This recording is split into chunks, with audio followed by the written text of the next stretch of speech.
শাসন যদি আতঙ্কের কারণ, তবে বিদ্যালয় কি আর বিদ্যা মন্দির থাকে? জনগণের মনে উঠছে এই প্রশ্নই, আর প্রশ্নের কেন্দ্রে মাত্র 7 বছরের এক শিশু। নাম তার শিবম দাস, বয়স 7 বছর। বিলোনিয়া বিকেআই ইনস্টিটিউশনের 2য় শ্রেণীর ছাত্র। বাড়ি সিদ্ধেশ্বরী কালীবাড়ি সংলগ্ন এলাকায়। অভিযোগ, সহপাঠীকে লাথি মারার জন্য ক্লাসের মধ্যেই নাকি বেত্রাঘাত করেন স্কুলের প্রিন্সিপাল কুলেন্দ্র ত্রিপুরা। এখানেই শেষ নয়, ইংরেজি ক্লাসে আবার অভিযোগ ওঠার পর অভিযোগ স্টাফ রুমে ডেকে নিয়ে গিয়ে নাকি ইউনিফর্ম খুলে হাত পিচমোড়া করে দড়ি দিয়ে বেঁধে রাখা হয় শিবমকে। ছুটির পর তার বাবা সুশান্ত দাস ছেলেকে নিয়ে এসে স্টাফ রুমে দেখেন এই দৃশ্য। শরীরে বেতের দাগ, চোখে জল, মুখে আতঙ্ক। বাবার আক্ষেপ, শাসন করুন, আপত্তি নেই, কিন্তু এটা তো শাসন নয়, এটা নির্যাতন। এখন অবস্থা এমন, শাসনের আতঙ্কে স্কুলের নাম শুনলে আঁতকে ওঠে শিবম। বাবার কাছে হাত জোর করে বলে, বাবা আমাকে আর স্কুলে দিও না। অথচ কেন্দ্রীয় সরকারের গাইডলাইন স্পষ্ট, ছাত্রছাত্রীদের বেত্রাঘাত নয়, হুমকি নয়, ভয় দেখানো নয়। দোষ করলে করতে হবে কাউন্সেলিং, বোঝাতে হবে কোনটা গুণ কোনটা দোষ। তবে কেন গাইডলাইনকে কলাপাতা ভেবে 7 বছরের শিশুর উপর নেমে এলো এমন অমানবিক শাসন? বিদ্যালয় মানে ভবিষ্যতের মানুষ তৈরির কারখানা। সেখানে যদি শাসনের নামে চলে শোষণ, নির্যাতন, তবে দেশের ভবিষ্যৎ কি নিরাপদ? এই প্রশ্ন যেমন উঠতে শুরু করেছে, ঠিক তেমনি দাবি উঠছে বিদ্যালয়ের এই শিক্ষকের বিরুদ্ধে কার্যকরী ব্যবস্থা গ্রহণ করার জন্য। স্বভাবতই ঘটনার দায় কে নেবে? জবাব চাইছে বাবা, চাইছে বিলোনিয়াবাসী, রাজ্যবাসী। Bureau report, S Bharat live 24 hours. তোমার নাম কি? শিবম দাস। কোন ক্লাসে পড়ো? ক্লাস 2। কোন স্কুলে? বিকেআই। বিকে স্কুলে। কি হয়েছে তোমার সাথে?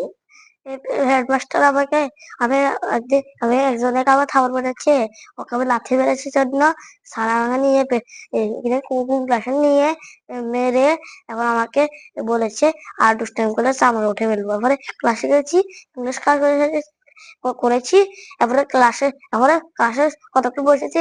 এবার স্যার আবার কতগুলো মেয়ে ছেলে বলেছে আমি কি খারাপ ভাষা করেছি, এই জন্যই স্যারকে নিয়ে আমাকে মারে, ধরে সুতো দিয়ে বেঁধে জামা খুলে আবার মেরে স্টাফ রুমে দাঁড়া করে কি দিয়ে মেরেছে তোমাকে? বাইট দিয়ে।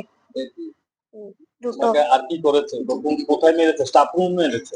নাস্তা কোন ক্লাসে ওটা একটা রুমে মেরে আমাকে স্টাফ রুমে নিয়ে দাঁড়া করে রাখছে। কি করেছে?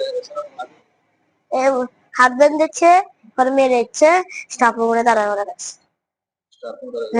জামা খুলছে। আজকে তুমি স্কুলে যাও নাই? গেছি। আজকে যাও নাই? আজকে যাওনি। যাও নাই কেন? আজকে যাই না, আমার ডর লাগছে এই জন্য। তোমার ভয় লাগছে? হ্যাঁ। কেন ভয় লাগছে? পিটেছে রে স্যার। আমার নাম সুশান্ত দাস, বাড়ি বিলোনিয়া কলেজ কেয়ার। আমি কালকে স্কুলে ছেলেকে আনতে গেছি, যাওয়ার পরে দেখি সব স্টুডেন্ট বেরিয়েছে, আমার ছেলে বেরো না।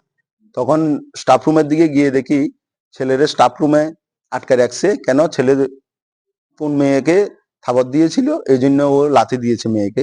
এবার হেডমাস্টারের নাকি নিয়ে জামা খুলে ওকে ফিস মোড়া দিয়ে স্টাফ রুমে বেঁধে রেখেছে, 1 ঘন্টার উপরে স্টাফ রুমে বেঁধে রেখেছে এবং মেরেছে। ওই দাগগুলো এখনো তার শরীরে আছে, কালকে মেরেছে, ওই স্পটগুলো এখনো আছে।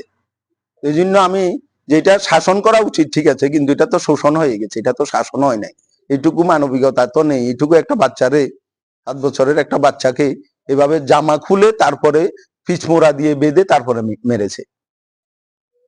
এটা হলো।